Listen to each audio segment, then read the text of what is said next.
Spending some time, we're talking about coaching language, continuing to have a really cool group around lunchtime a couple times a month. And right now we're studying language, words, ways to use our words as coaches, as professionals in college athletics. And we came across a really neat paper in the Journal of Organizational Behavior and Human Decision Processes. It's by Brown and colleagues, and they essentially study the use of jargon.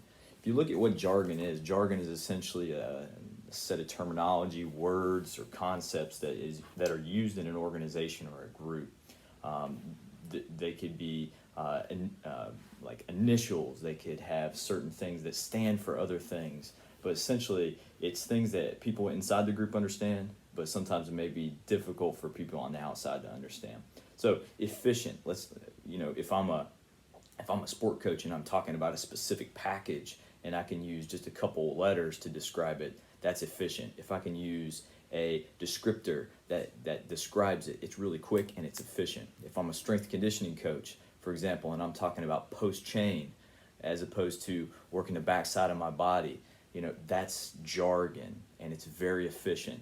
But we need to be very careful on how and when we use jargon as educators, because the end user, the learner, may initially not interpret it correctly or as efficiently as what we had hoped. So within this article, they basically looked at a myriad of different areas within business, within academia, and what they found was that professionals that were younger or professionals with a little less experience use jargon more.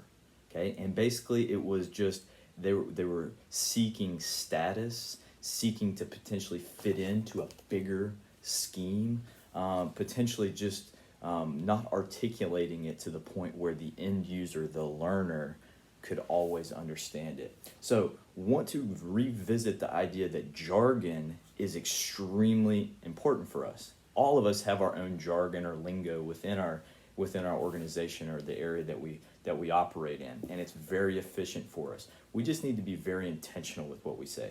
If I'm teaching, if I'm coaching, if I'm instructing a skill, let's be very intentional and targeted with what I'm saying.